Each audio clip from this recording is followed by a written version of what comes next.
Hello, my name is Bea and I'm a hydration and nutrition specialist. Today I'm going to share with you my 7 tips for exercise motivation. Keep a lookout for more content and don't forget to like, comment and most importantly subscribe so you can join the tribe. Tip number 1 is make a decision to exercise and have a strong why. This is one of my 7 B-Try principles and it can be applied for many different things, not just exercise. Making a decision to do something is very important because when you commit to doing something, your subconscious mind focuses on that particular goal and helping you get there. When you are faced with challenges, you are more likely to see opportunities and solutions. Once you have made a decision and you've committed to this, then have a strong why. I suggest that you write down as many reasons why you want to exercise as you can possibly think of and let that motivate you. To increase your motivation, you could dig deeper into your why.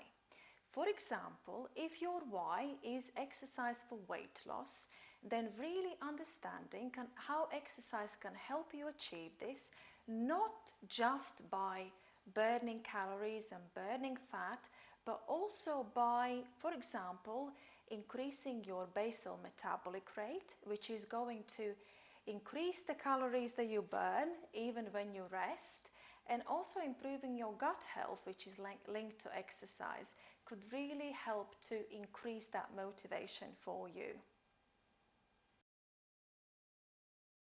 Tip number 2 is make a plan. You may have heard the saying that a goal without a plan is just a wish. If you're looking for sustainable weight loss, I suggest that you make exercise a habit. There are two best ways to implement a new habit, and they are habit stacking and implementation. Habit stacking is a strategy where you take an existing habit and you pair it up with a new habit that you wish to implement. I use this strategy to incorporate the plank into my daily routine. And what I did was that I paired it up with having a shower. Since I take a shower at least once a day, every day, I never forget to do it. So it definitely works. And the second strategy, which is called implementation, uses location and time. I personally call this strategy making an appointment, and I use it for my gym workouts.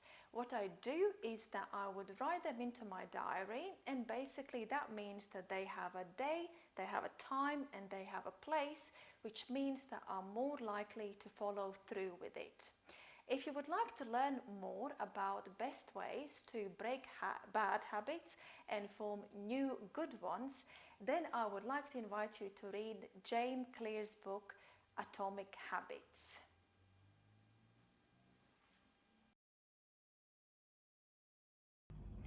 Tip number 3 is to do exercise you enjoy. I believe that the best exercise is the exercise you can stick to. If you're looking at making exercise a habit, I suggest that you actually choose exercise that you can see yourself doing long term. For example, if you hate running, it's going to be very difficult, if not impossible, to stick with it long term. Because what's going to happen is sooner or later that your motivation will wear off, the dislike for the activity will kick in and you will stop doing it, sadly.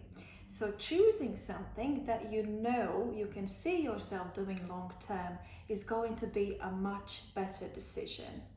And it could be anything, to be honest with you. It could be swimming, it could be dancing. I do line dancing, for example. Or it could be something simple as, instead of having a coffee with a friend in a coffee shop, You could swap that for getting a takeaway coffee and going out for a walk instead. Every little helps. So take a moment and think about the activities that you actually enjoy doing, that you can see yourself doing long term. It's going to be worth it, I promise. A tip number 4 is do the bare minimum. During my own weight loss journey, I soon discovered that sometimes life just gets in the way of your best intentions. For example, you had planned to do exercise, but you're really busy at work and you just don't have the time. Perhaps you're feeling stressed or depressed and you simply don't feel like doing any exercise. Or perhaps you had a bad night's sleep and you don't have any energy to exercise. Unfortunately, what also tends to happen is that a day of a missed workout turns into a week and then into a month.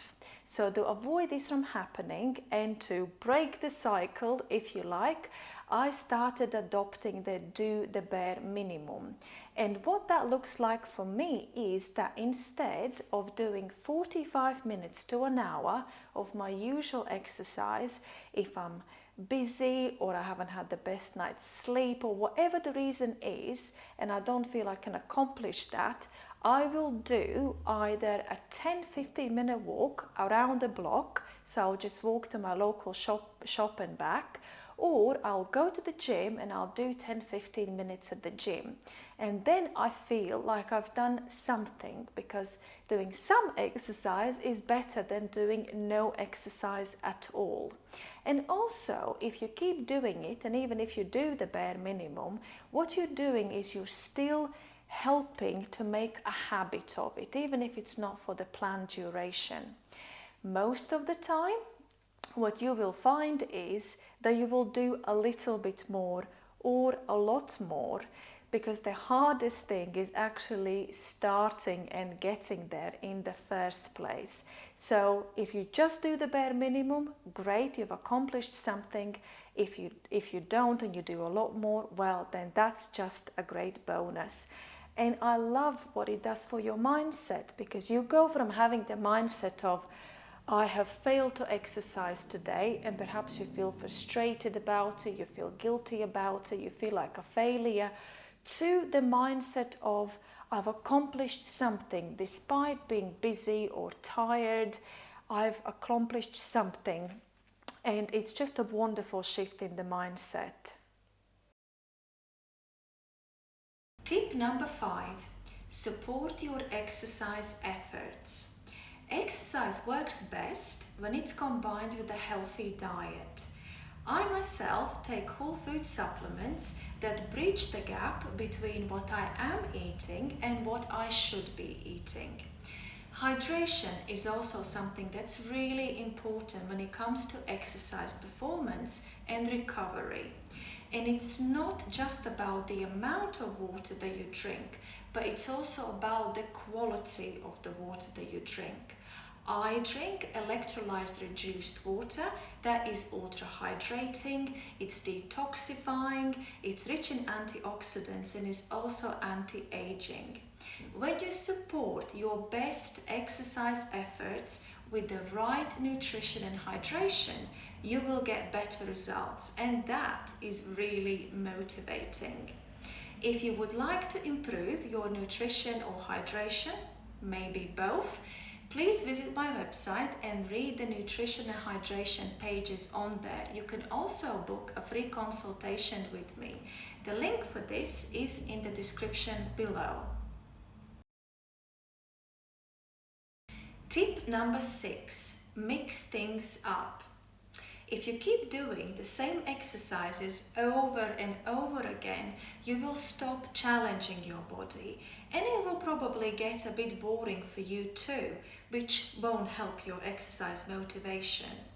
Something that I started to do recently to mix up my workouts, my home workouts in particular, is to use exercise dice. So what I would do is that I would roll it out and let the dice fall where it may, And I just absolutely love the idea that I'm not having to think about what exercise I'm going to do next, nor I know what exercise is coming up next. It's really fun. If you would like to try this, but you don't have exercise dice, you could do something similar. What you could do is write names of different exercises on small pieces of paper, put them in a bowl or little jar perhaps, shake them up, mix them around, and then pull exercises out this way. That would work really well too. Tip number 7, increase your NEAT. NEAT is non-exercise activity thermogenesis. What it basically means for you and I is that it's all the activities that we do that are not classed as exercise and is not sleeping or eating. To put it simply, it's moving your body, and what that could look like for you in your everyday life. It could be ironing, it could be cleaning your house, it could be gardening, it could be taking the stairs instead of the lift, it could be going out for a walk instead of driving. You get the idea. And what happens is when we choose those kind of activities and we increase them, it has a compound effect. And it can make a real big difference to your overall daily, weekly, monthly energy expenditure. Every little helps. I find it motivating. I love making small changes for big results. One of my favorite quotes for exercise is by Arthur Ashe, and it goes like this: start where you are, use what you have, do what you can. And for me, that sums up motivation for exercise beautifully. I hope you have enjoyed this video. Please let me know in the comments which is your favorite tip. And don't forget the like and subscribe button. If you would like to learn more about me and what I do, see my clients' results and feedback, work with me, then please visit my website. A link for my website and social media for behind the scenes action is in the description below. Be healthy, be happy, be you.